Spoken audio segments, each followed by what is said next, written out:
안녕하십니까?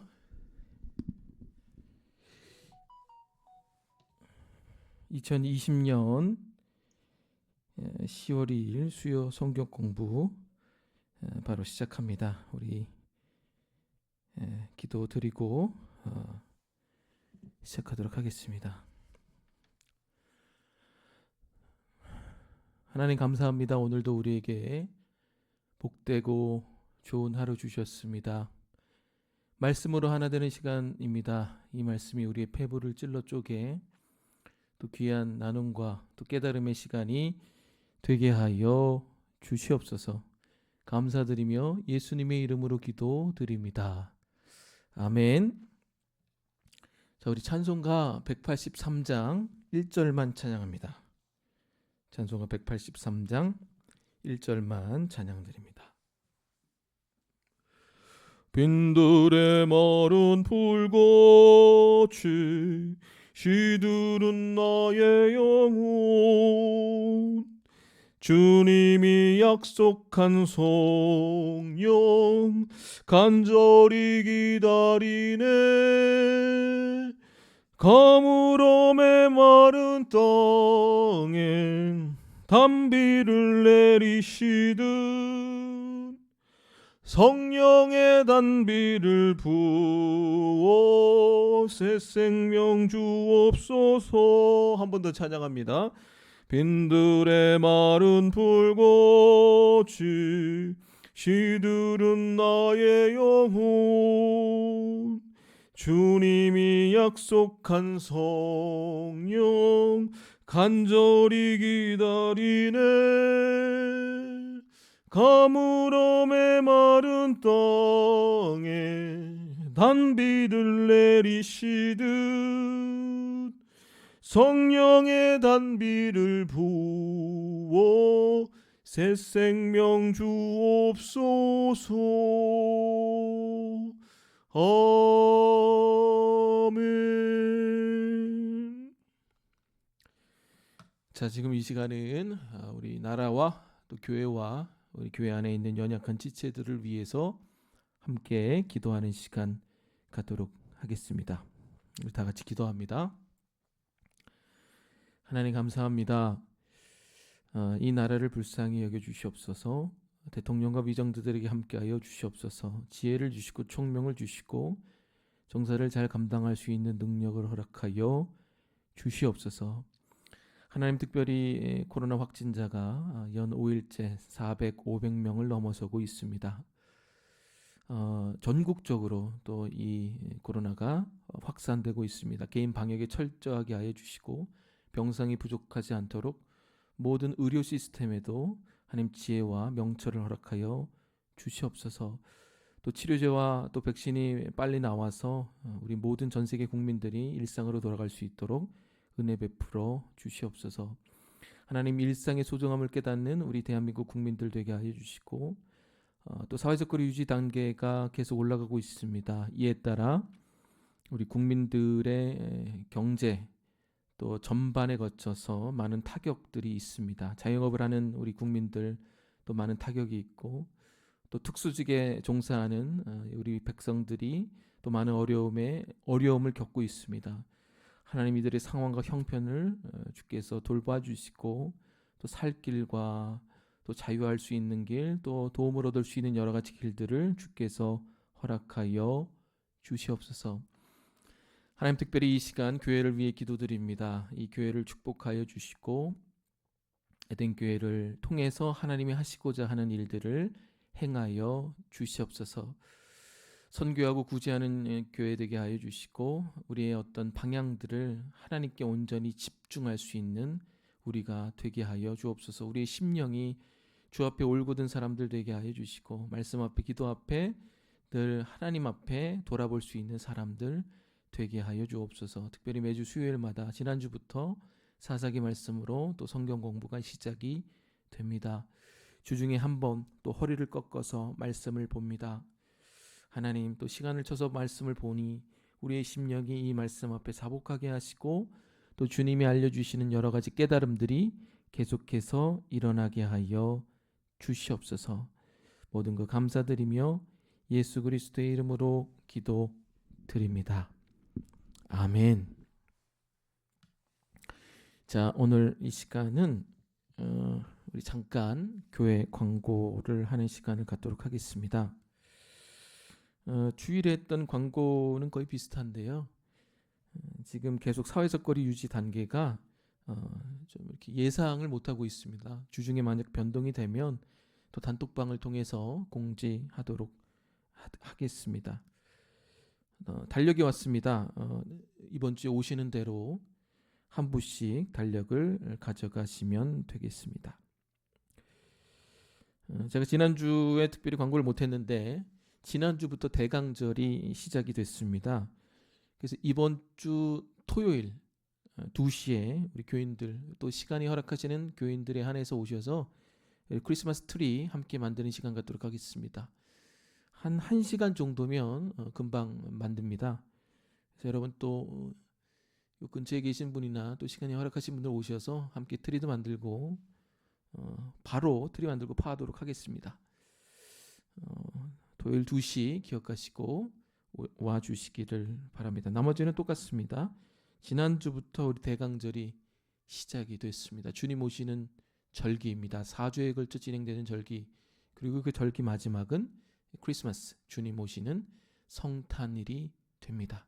절기 기억하여 주셔서 2020년 마지막 얼마 안 남았는데 주님 안에서 온전히 또 온유하게 보내시기를 바랍니다.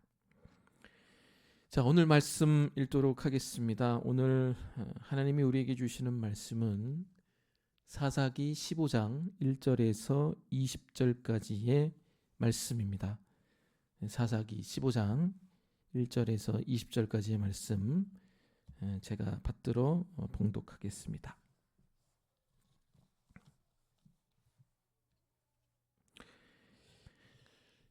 제가 먼저 1절 읽습니다. 계속 읽습니다. 얼마 후 밀 거둘 때에 삼손이 염소 새끼를 가지고 그의 아내에게로 찾아가서 이르되 내가 방에 들어가 내 아내를 보고자 하노라 하니 장인이 들어오지 못하게 하고 이르되 내가 그를 심히 미워하는 줄 알고 그를 내 친구에게 주었노라. 그의 동생이 그보다 더 아름답지 아니하냐 정하노니 너는 그를 대신하여 동생을 아내로 맞이하라 하니 3절입니다.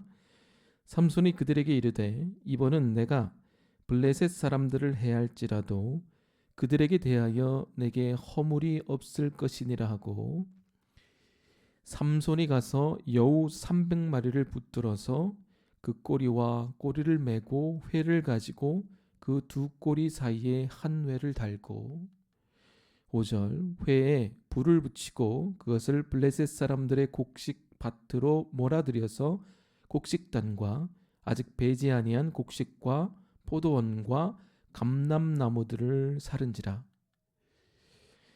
블레셋 사람들이 이르되 누가 이 일을 행하였느냐 하니 사람들이 대답하되 딥나 사람의 사위 삼손이니 장인이 삼손의 아내를 빼앗아 그의 친구에게 준 까닭이라 하였더라.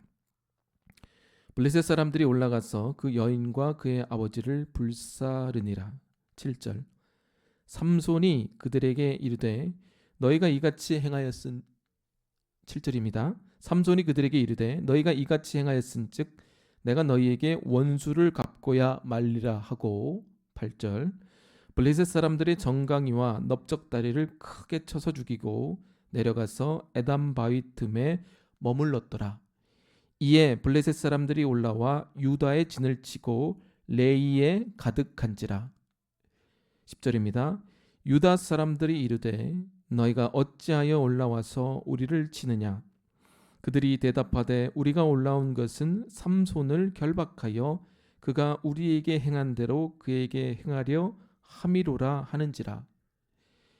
유다 사람 3,000명이 에담 바위 틈에 내려가서 삼손에게 이르되 너는 블레셋 사람이 우리를 다스리는 줄을 알지 못하느냐.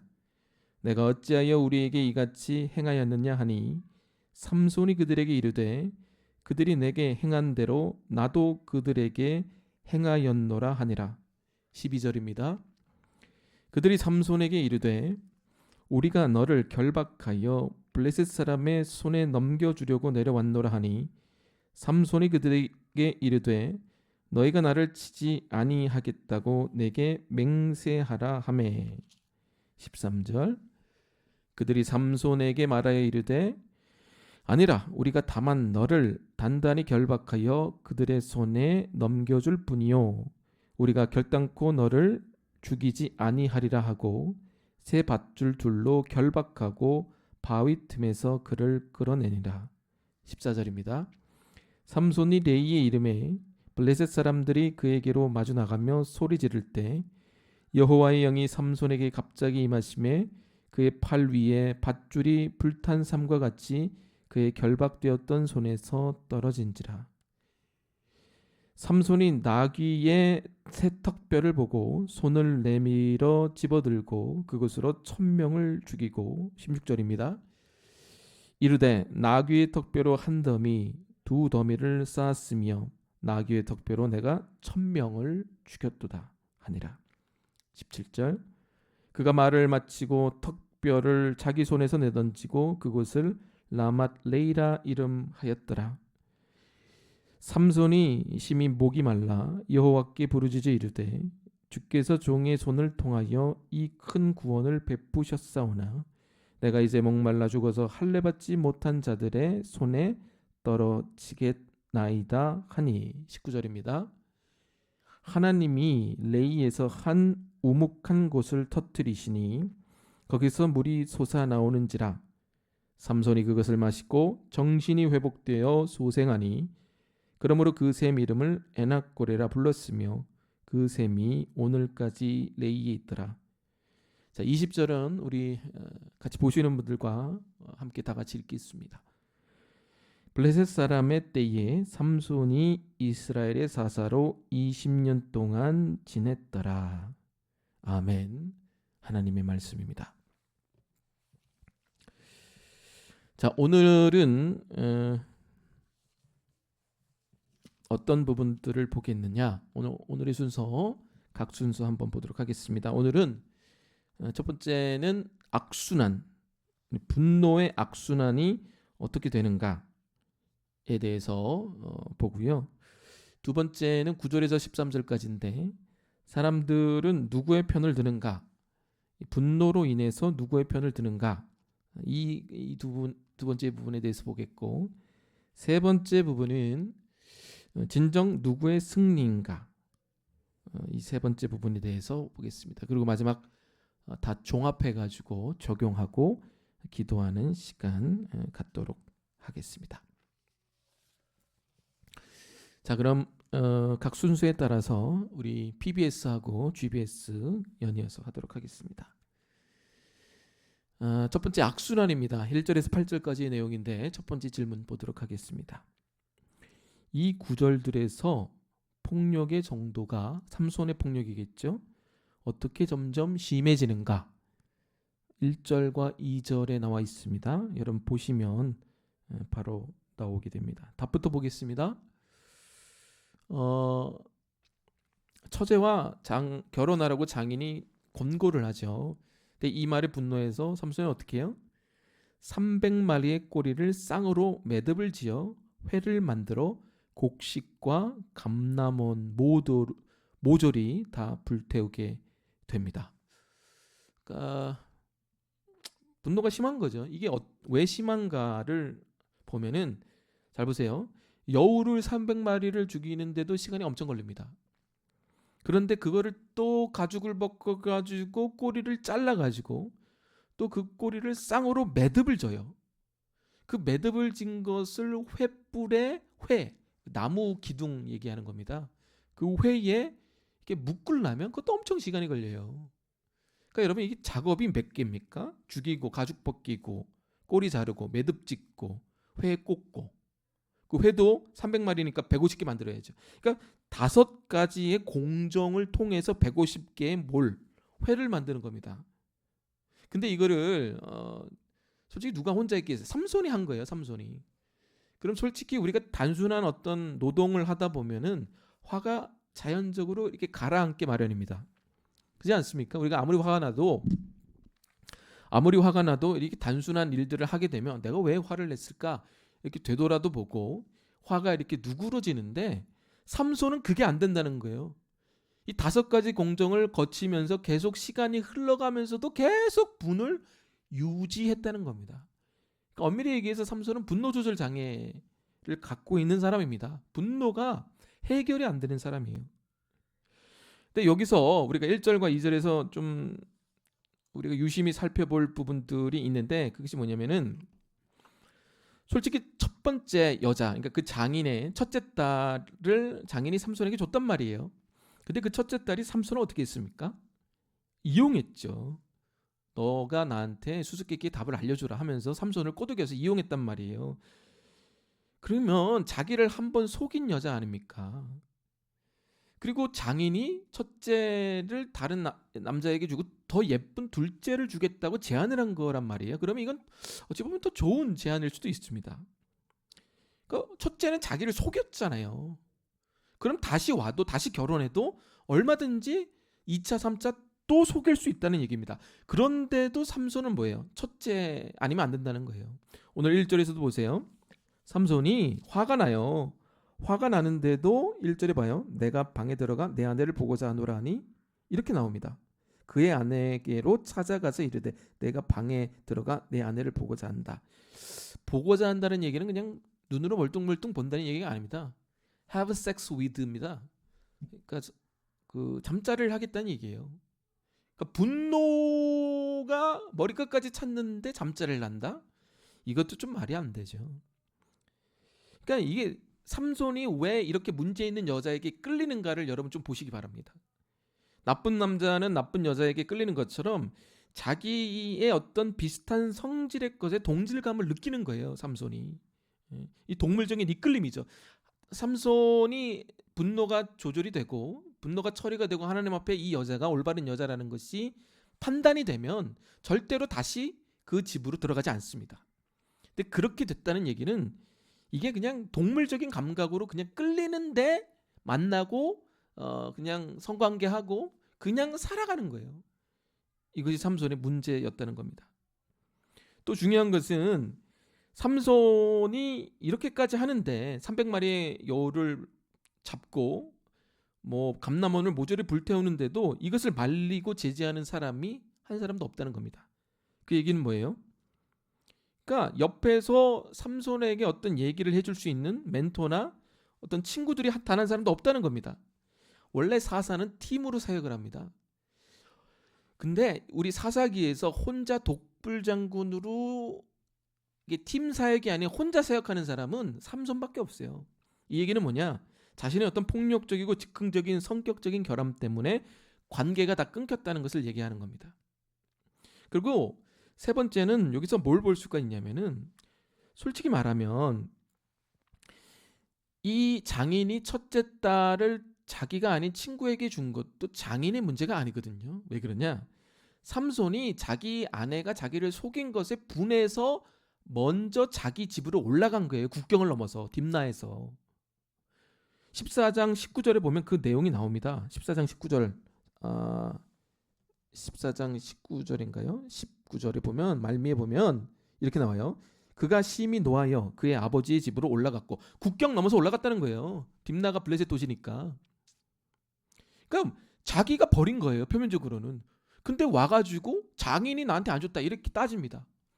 그러니까 자기의 잘못에 대해서는 이런지야 아무런 얘기를 안 해요. 이 일이 일어난 일에 대해서는 다 장인 탓이고 첫째 딸 탓이고 다 니네들 탓이라는 거고 자기가 분해서 올라간 것에 대해서는 얘기를 안 해요. 만약 이렇게 올라가기 전에 첫째 딸이 자기를 속여서 관계적인 문제가 있다면 첫째 딸을 불러야죠. 야, 너 왜 나 속였냐?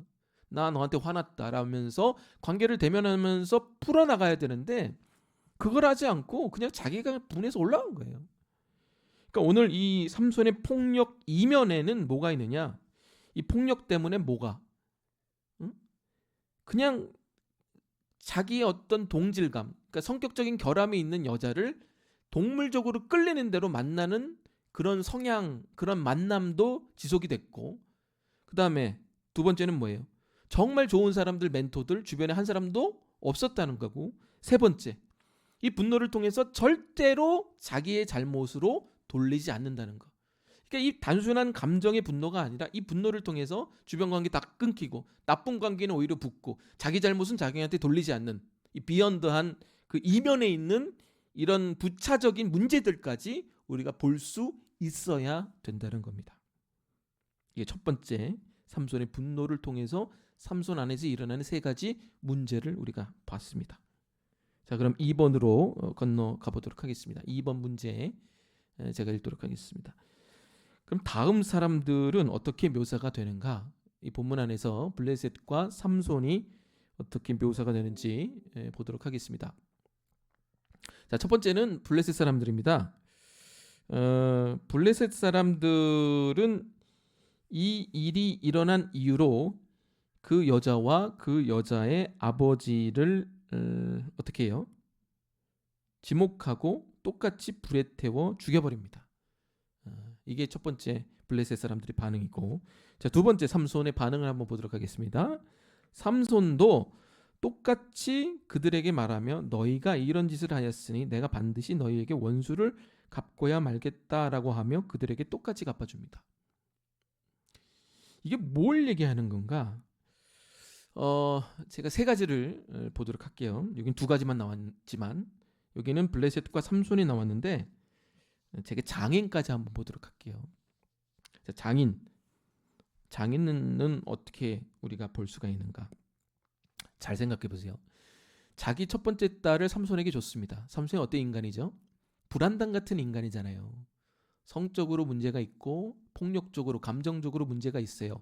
그런데 자기 첫째 딸을 줬는데 결혼 생활이 어그러졌단 말이에요. 그럼 둘째 딸을 줘야 돼요, 말아야 돼요? 주지 말아야죠.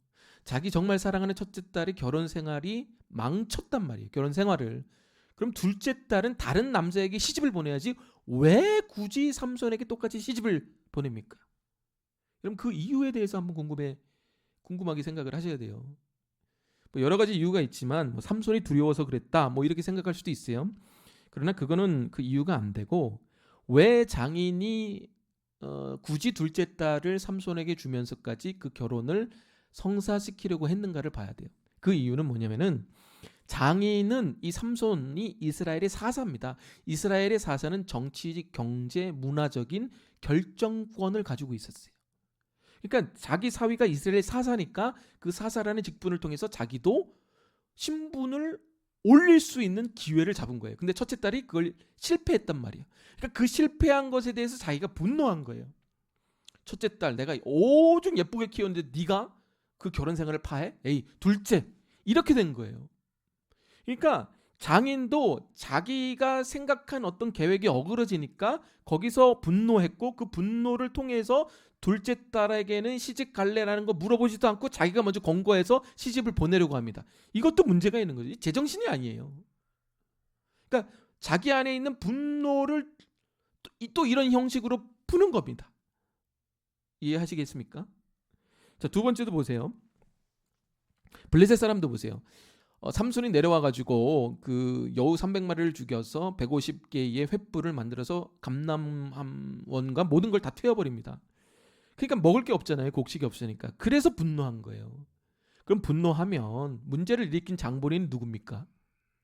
그 여자와 장인이 장본인이 아니라 삼손이 장본인이기 때문에 삼손을 불러와야 돼요. 근데 삼손을 부르질 않아요. 대면하지 않아요. 그리고 누굴 찾아요? 여기 아주 기가 막힌 표현이 있는데 누굴 찾느냐 하면은 거기 6절인가요? 거기 보세요. 문제를 얘기해요. 사람들이 대답하되 딥나 사람의 사위 삼손이니. 삼손이 이렇게 했다는 거죠. 장인이 삼손의 아내를 빼앗아 그의 친구에게 준 까닭이라 하였더라. 블레셋 사람들이 올라가서 그의 여인과 그의 아버지를 불사르니라. 삼손을 찾지 왜 그 여인과 장인을 찾습니까? 이 얘기는 뭐냐면은 삼손하고 대면할 용기가 안 나기 때문에 그래요. 300마리의 여우를 잡았단 말이에요. 사자도 막 죽이고. 그러니까 이 딥나 사람들이 무서워했던 거예요. 대면할 용기가 안 나. 그런데 마음에는 뭐가 있어? 분노가 있는 거예요. 먹을 게 다 사라졌잖아요. 그럼 그 분노를 표출할 대상을 찾는데 잘 보세요. 분노를 표출할 때 우리는 늘 자기보다 약한 사람을 찾습니다. 자기의 분노를 표출할 대상을 물색하다가 이 사람들이 물색이 돼서 자신의 안에 있는 분노를 다 퍼부은 거예요. 이는 이대로 누는 눈대로. 응? 그래서 우리의 것이 불태워졌으니까 이 사람들도 다 불태워버리는 겁니다. 이해되십니까? 그러니까 자기 안에 쌓이는 분노를 자꾸 그 분노를 일으킨 대상하고 해결하는 게 아니라 그 분노의 감정들을 엉뚱한 데 풀어버리는 거예요. 장인도 그랬고 블레셋 사람도 그랬고. 자, 마지막 삼손도 마찬가지입니다. 보세요. 삼손이 어찌 보면은 참 제일 황당한 거죠. 삼손도 보면은 그 블레셋 사람들이 장인하고 이 첫째 딸을 불태웠단 말이에요. 그런데 솔직히 말하면 삼손이 화난 대상이 누구예요? 장인하고 첫째 딸이에요. 자기도 그 대상에 대해서 똑같이 화를 냈는데 블레셋 사람들이 불태웠다는 그 사실에 자기가 더 화를 냅니다. 이건 뭐예요? 그것을 빌미로 삼아가지고 또 어거지로 화풀이 대상을 삼는 거예요. 이해되십니까? 이게 분노를 어떻게 할 줄 모르는 거예요. 삼손도 그렇고 블레셋 사람도 그렇고 장인도 그렇고. 그러니까 이 모든 사람들의 분노가 왜 시작됐는가? 그 출발점이 어디 있느냐? 그것은 바로 삼손의 분노로부터 시작된 거예요. 삼손은 가는 곳마다 분노해요. 처음에는 자기 아내에게 분노하고 그래서 30명의 사람 죽여버리고 그 다음에 장인에게 분노하고 또 여우에게 분노하고 또 블레셋 사람 1000명에게 분노해가지고 턱뼈를 다 죽여버리고 나중에는 또 자신에게 분노해가지고 자기 목숨도 잃게 되고. 삼손은 분노 조절 장애를 겪고 있는 사람입니다. 그 분노가 해결이 되지 않고 처리가 되지 않으니까 장인으로 옮겨가고 블레셋 사람들로 옮겨가고 나중엔 이스라엘 사람들로 옮겨갑니다. 여기서 얘기하는 요가 뭐냐? 우리 안에 분노를 해결하지 않으면 그 분노가 공동체에 옮겨간다는 거예요. 전이 된다는 겁니다. 여러분, 분노는요, 우리 안에 생길 때 이 분노가 무엇인지 빨리 파악하고 처리를 해야 됩니다. 분노에는 여러 가지 종류가 있어요. 거룩한 분노, 의분이라고 그러죠. 그러나 반대로 이기적이고 우리 안에 있는 감정적인 분노가 있습니다. 그런데 이 분노를 제때 우리가 적절하게 처리하지 못하면 이 분노가 뭐가 되느냐? 죄로 변질이 됩니다. 죄가 되고 그 죄를 통해서 뭐가 또 일어나느냐? 관계가 단절이 됩니다. 관계가 단절이 돼서 결국 공동체를 망가뜨리게 됩니다. 그러니까 분노, 죄의 결과로 관계 단절, 그 결과로 공동체가 다 사그라지게 되는 겁니다. 그러니까 우리가 분노를 했을 때 제일 중요한 건 뭐냐? 뭘 해야 되냐면은 아까도 제가 얘기했지만 그 분노의 대상을 찾아야 되는 거예요. 근데 분노의 대상을 다 찾질 않아. 장인도 찾지 않고 블레셋 사람도 찾지 않아. 삼손도 자기가 왜 분노했는지 찾지 않아. 모든 사람이 분노의 대상은 찾지 않고 그 분노를 해결하지 않고 그 분노를 풀어버리는데 급급합니다. 여러분, 분노가 생겼을 때 이 분노가 왜 분노했는지에 대한 그 근저의 대상을 찾아야 돼요. 그 분노를 왜 했는지에 대한 대상을 찾다 보면 결국에는 그 근저에 뭐가 나오냐? 내가 붙잡고 있는 게 나옵니다. 그게 돈이든 여자든 계획이든 인정이든 목표든 성취든. 이게 사람들이 왜 분노하느냐? 내가 아직 달성되지 못한 것, 갖지 못한 것에 대한 감정 표현으로 분노하는 거거든요. 무슨 말이냐? 사람들이 분노하는 그 이유에, 그 근저에는 무엇이 있느냐? 우상이 있다는 거예요. 자기가 붙잡고 있는 우상 때문에 그 우상을 갖지 못하기 때문에 분노하는 거예요. 해결이 안 되니까. 돈을 갖고 싶거든요. 그러니까 분노하는 거예요. 못 가지니까. 저 여자를 갖고 싶은데 못 가지니까 분노하는 거예요. 내가 사람들이 인정을 받아야 되는데 저 사람이 나를 인정해 주지 않거든요. 그러니까 분노하는 거예요. 막 너무 화가 나는 거예요. 네? 그러니까 자기의 분노의 원인, 그 대상 안에는 뭐가 있다? 자기가 붙잡는 우상이 있는 거예요. 그럼 내가 왜 사람들의 인정을 받으려 하지? 내가 왜 돈을 사모하지? 거기서 죄 고백이 일어나고, 그러니까 분노를 파악하면 우상이 있고 우상을 통해서 죄 고백을 하고 복음으로 돌아가야 되는데 그게 아니라 분노를 파악하지도 처리하지도 않고 분노를 쏟아내는데 급급하다는 겁니다. 그게 오늘 삼손의 문제였고 그게 오늘 블레셋 사람들의 또 이스라엘 사람들의 장인의 문제였다는 겁니다. 그럼 왜 사람들이 분노하느냐? 제가 얘기할게요.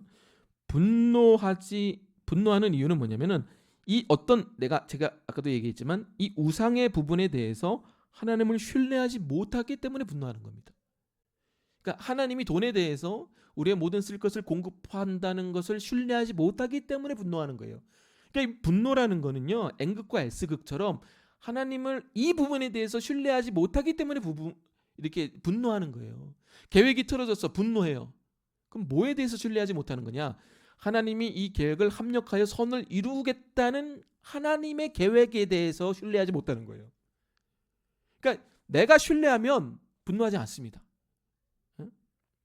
그러니까 이 분노는 하나님의 신뢰와 쌍극을 이루는 거예요. 이걸 봐야 된다는 겁니다. 그리고 더 중요한 것은 이 분노를 내 안에서 끊어내지 못하면 분노는 전이가 되고 공동체는 망가지게 된다는 겁니다. 그러니까 교회 안에서도 이런 거 많아요. 자기 분노가 자기 안에서 해결이 안 되니까 이 교회 안에 이 분노를 가지고 와서 이 교회 안에서 자기 분노를 풀어버립니다. 목회자에게 풀고 교인에게 풀고 그 누군가에게 풀어버리는 거예요. 걸리면 죽는 거예요. 자기가 왜 분노하는지 몰라요. 그 분노 안에는 자기가 붙잡고 있는 우상이 있는데 그걸 파악하지도 회개하지도 않고 그 분노를 풀어버리는데 급급하니까 다 그렇게 사는 거예요. 장인도 그렇게 살았고 삼손도 그렇게 살았고 블레셋 사람도 그렇게 살아버리는 겁니다. 이해되십니까? 그러다 보면 어떻게 해요? 제가 그러니까 당하는 그 분노를 당하는 사람은 왜 당하는지도 모르고 당하는 거예요. 제가 왜 나한테 화를 내지? 제가 아무 이유 없이 왜 나한테 저렇게 화를 내지? 그럼 뭐가 되는 거예요? 관계가 단절이 되는 겁니다. 관계가 단절이 되면 어떻게 돼요? 공동체가 와야 되는 거예요. 이게 계속 반복이 되면 공동체는 다 짜그라지게 되는 겁니다. 그래서 삼손이 맨날 혼자 다녔던 겁니다. 여러분 오늘 이 상황들을 이해하시기 바랍니다. 그러니까 분노가 어떻게 된다? 계속 악순환이 된다라는 겁니다. 자, 두 번째 묵상 포인트 한번 읽어주시고요. 두 번째 가겠습니다. 자, 누구의 편인가? 첫 번째 질문 보겠습니다. 블레셋이 노리는 것은 무엇인가? 답부터 볼게요. 삼손이죠, 삼손. 자, 자신의 나라에 자신의 분노를 표출했던 삼손을 잡으러 오게 됩니다. 그럼 아까는 왜 삼손을 잡으러 오지 않았냐? 제가 말씀을 드리겠습니다. 아까는 딥낫 사람들이 잡으러 온 거예요. 딥낫 사람들, 그러니까 한 빌리지죠. 그 사람들은 삼손을 대항할 힘이 없습니다. 근데 지금은 딥낫 사람들이 아니라 뭐가 쳐들어온 거예요? 국가가 전쟁을 하러 쳐들어온 겁니다. 예? 거기 보세요. 9절. 이에 블레셋 사람들이 올라와 유다에 뭘 쳤어요? 진을 쳤다는 거예요. 진을 쳤다는 건 뭐예요? 캠프를 차렸다는 거죠. 군대가 도착을 했다는 겁니다. 그러니까 아까도 제가 얘기했잖아요. 분노를 표출하는 데 있어서 자기보다 힘이 있으면 분노가 표출이 안 됩니다. 늘 분노는 자기가 생각했을 때 만만한 대상에게 풀어버립니다. 아버지가 어디서 분노를 갖고 와요? 그럼 누구한테 푸는 거예요? 아내나 자녀에게 푸는 거예요. 그럼 그 자녀가 분노를 막 쌓아오다가 자기도 컸을 때 힘이 생겼을 때 자기 자녀나 자기가 생각했을 때 만만한 사람들에게 풀어버리는 겁니다. 똑같은 거예요. 악순환이 계속 되는 겁니다. 이것들을 한번 보시기 바랍니다. 그러니까 처음에 블레셋 딥낫 사람들은 못 풀죠. 삼손이 자기보다 힘이 많으니까. 근데 나라가 왔고 군대가 왔으니까 이제 해볼만 하잖아요. 그러니까 풀어버리는 거죠. 그러니까 분노가 지금 계속 커지는 거예요. 자기 삼손 안에 있는 개인적인 분노가 해결이 안 되니까 장인한테 커져가 이게 전이가 돼가지고 가족이 분노가 되고 딥낫 사람들이 분노가 되고 그 다음에 블레셋 온 국가가 분노가 되고 그래서 이스라엘 사람 전체가 분노하는 그러니까 한 사람의 분노가 계속 커져가지고 확장이 되는 거예요. 엄청난 일이 일어나죠. 지금은 안 그렇습니까? 자, 4번 질문 가겠습니다. 그럼 유다 지파는 누구 편인가? 답부터 볼게요. 블레셋 편이죠. 왜 그러냐? 삼손 때문에 자신의 지파가 위협을 받으니까 블레셋 편을 드는 겁니다. 왜? 삼손 때문에 블레셋하고 관계가 안 좋으니까 경제, 외교, 문화적 교류가 안 되는 겁니다. 제가 전 챕터에서도 얘기했지만 이스라엘 사람들은 블레셋 사람들로부터 문화적인 교류가 이렇게 왕래했기 때문에 세속적인 게 좋은 거예요. 그게 위협을 받으니까 삼손이 싫은 겁니다. 아무리 자기를 구원할 이스라엘 사사긴 하지만. 근데 제가 전 챕터에도 얘기했지만 삼손의 연약한 결점과 성품을 통해서 하나님이 이루고자 하는 것은 뭐냐면은 이스라엘과 블레셋 사이의 갈등이에요. 제발 저 세속적인 문화에서 벗어나라. 그 목적을 달성하기 위해서 삼손의 연약한 성품을 이용해서 관계를 어그러뜨린 거거든요. 근데 그거를 파악하지 못하고, 그거를 파악하지 못하고 지금 자기네들이 분노를 쏟아야 될 대상은 삼손이 아니라 누구예요? 블레셋과 블레셋 문화예요. 왜? 블레셋은 이스라엘의 대적이니까. 하나님이 싫어하는 대적이니까. 그러니까 자기네들이 분노를 표출해야 될 대상을 잘못 선택하고 있는 거예요. 삼손이 아니라 블레셋 문화에 표출해야 되고 블레셋 사람들에게 표출해야 되는데 그 분노를 삼손에게 표출하는 겁니다. 이해하십니까? 자, 여기서 우리가 생각해야 될 게 있어요. 이게 뭐냐?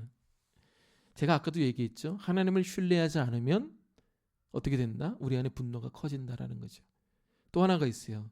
우리가 분노해야 될 대상에 분노하지 않으면 분노하지 않아야 할 대상에 분노하게 됩니다. 무슨 말이냐?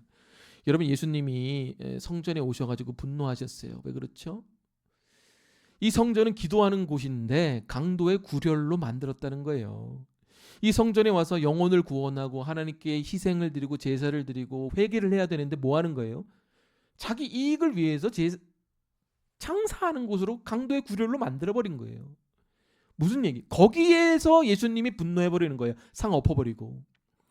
그러니까 우리가 분노해야 될 대상이 명확히 있는 거예요. 그게 뭐냐? 우리가 사명 감당하지 못하면 분노해야 되는 거예요. 응? 우리의 죄에 대해서 분노해야 되는 거예요. 죄 고백 안 하는 거에 대해서 분노하고, 우리가 사명 감당하지 못하는 우리의 모습에 대해서 우리가 분노해야 되는 거예요. 응? 영혼 구원에 대한 열망이 없는, 상대방에 대한 사랑이 없는 것에 대해서 우리가 우리 스스로에 대해서 분노해야 된단 말이에요. 예? 내 안에 이렇게 죄가 있다. 이 죄 정말 싫다. 분노해야 되고, 정말 나한테 붙여주신 이웃인데 나한테 사랑이 없는 거예요. 사랑이 없는 내 모습에 대해서 분노해야 되는 거예요. 분노해가지고 막 정말 머리 막 뜯어 잡고 막 자책하라는 게 아니라 의분 있잖아요. 거룩한 분노. 하나님이 이런 기회를 주시고 시간을 주셨는데 그것에 대해서 내가 사명 감당하지 못하고 시간 낭비하는 것에 대해서 분노해야 되는 거예요. 이해되십니까? 그러니까 우리가 하나님이 주신 것에 대해서 죄, 사명 감당, 영혼, 사랑, 책임, 이런 우리가 분노해야 될 부분에 대해서 우리가 분노하지 못하면 어떻게 되느냐? 분노하지 말아야 될 부분에 대해서 분노하게 되는 겁니다. 오늘 이스라엘 사람들이 분노해야 될 대상은 삼손이 아니라 블레셋이에요. 아군 적군이 구분이 안 되는 거예요. 분노해야 될 대상에 대해서 분노하지 않으니까 분노하지 말아야 될 대상에 분노하는 거예요. 이해되십니까? 왔다 갔다 하는 거죠. 오히려 자기네들 구원할 대상이 누구예요? 삼손이죠. 하나님은 사사를 통해서, 그 사사라는 질서를 통해서 자기네들에게 복을 주고 이스라엘 백성들을 구원하는데 오히려 자기네들이 그 질서를 망가뜨리고 있는 겁니다. 분노에 대한 얘기를 계속하고 있습니다. 자, 3번 한번 가도록 할게요. 이 묵상 부분도 한번 읽어보시기 바랍니다. 묵상 부분 빨간 줄 친 거 유념해서 읽어보시기 바랍니다. 자, 3번 가겠습니다. 누구의 승리인가? 5번 질문 읽겠습니다. 왜 삼손은 벗어날 수 있었는가? 하나님이 능력을 주셔서 벗어날 수 있었던 거죠. 몇 절이죠? 15장 14, 15절 제가 한번 읽어보도록 하겠습니다. 자, 14절이죠. 그 블레셋 사람들이 그에게로 마주 나가며 소리 지를 때 여호와의 영이 삼손에게 갑자기 임하시매. 그래서 이제 결박되었던 밧줄을 풀 수 있게 된 거죠. 자, 그런데 여기서 우리가 봐야 될 것은 뭐냐면은 5번 질문에서 봐야 될 것은 뭐냐면은 하나님의 영이 언제 임했나 보세요. 하나님의 영이 블레셋 사람들이 죽이려고 달려들 때 영이 임한 거예요. 그럼 그 전에 하나님의 영과 하나님의 능력이 임해야 되는데 가까스로 끝에까지 가서 삼손에게 임한 겁니다. 근데 이런 장면이 여기만 나오는 게 아니에요. 몇 절도 있냐면 18절도 보세요. 삼손이 심히 목이 말라 여호와께 부르짖어 이르되 주께서 종의 손을 통하여 이 큰 구원을 베푸셨사오나 이렇게 나옵니다. 그러니까 삼손은 심히 목이 마를 때까지 하나님을 찾지 않아요. 그러니까 삼손은 어떤 인간이냐? 그러니까 자기가 정말 위급할 그 순간까지 가야지만 하나님의 능력을 구하는 인간이에요. 네, 이해되십니까? 왜 이런 행태를 보이는가를 생각을 해봐야 돼요. 우리 중에 그런 사람들 있잖아요. 하나님의 능력은 잘 나타나.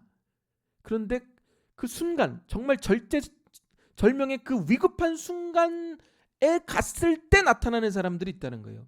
그때까지 가도록 내버려 두는 사람들이 있다는 거예요. 그 대표적인 사람이 누구냐? 삼손이라는 거예요.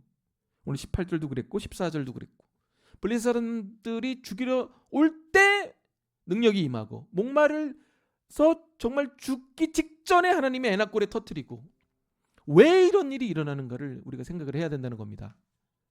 그 이유를 한번 6번의 질문을 통해서 보겠습니다. 자, 삼손은 승리의 공로를 누구에게 돌리는가? 자, 16절에 나와 있습니다. 16절 보시면 나귀의 턱뼈로 한 더미 두 더미를 쌓았으며 나귀의 턱뼈로 내가 1000명을 죽였도다. 지금 삼손은 자기의 승리를 누구에게로 돌리고 있습니까? 자기에게로 돌리고 있죠. 자기에게로 돌리고 있습니다. 왜 이런 일이 일어날까요? 일단 답을 볼게요. 답 보고 얘기를 하겠습니다. 여기서 우리가 봐야 될 건 6번의 질문을 통해서 우리가 생각해 봐야 될 문제는 뭐냐면은 삼손은 하나님이 주시는 은사를 갖고 있었어요. 그래서 강력하게 성령의 능력을 행사를 합니다. 근데 중요한 것은 그 안에 어떤 인내나 겸손이나 통제나 자제력은 없어요. 그러니까 우리가 그 구분해야 되는 지점이 바로 이 지점입니다. 무슨 말이냐? 성령의 은사는 가졌지만 성령의 열매가 결여되는 일이 언제든지 일어날 수 있다는 거예요. 오늘 삼손처럼 말입니다. 왜냐? 은사는 남을 섬기기 위한 도구이에요. 하나님 주신 능력이죠. 그 목적으로. 그러나 그 능력은 언제든지 다른 목적으로도 활용이 가능합니다. 자기를 드러내기 위해서. 그런데 성경을 보면 갈라디아서 5장 22절 23절에 성령의 열매가 나옵니다. 9가지가 나오죠. 사랑, 희락, 화평, 오래 참음, 자비, 양선, 충성, 온유, 절제. 다 어떤 거예요? 존재론적인 특징입니다. 그리고 고린도전서 13장에 보면 은사가 막 나와요. 근데 바울이 뭐라 그래요? 이 은사 다 활용해도 뭐가 없으면 사랑이라는 내 내적인 열매가 없으면 다 은사가 뭐다? 헛것이다. 이렇게 얘기합니다. 우리는 큰 은사를 갖고 큰 은사를 행하지만 그 안에서 어떤 거룩함이나 인격에서는 좀 거리가 먼 사람들을 보게 됩니다. 그러니까 겉으로는 화려해요. 그러나 내적인 삶에서는 완전히 황폐한 사람들이 있다는 겁니다. 그러니까 리더십도 좋고 상담도 잘하고 설교도 잘하는데 사생활에서는 여지없이 유혹받고 실망하고 분노하는 그런 어떤 내적인 갈등의 문제들을 일으키는 사람들이 있다는 겁니다. 그래서 우리가 해야 될 게 뭐냐면은 은사를 표출하는 것과 열매가 나타나는 것을 구분을 해야 돼요.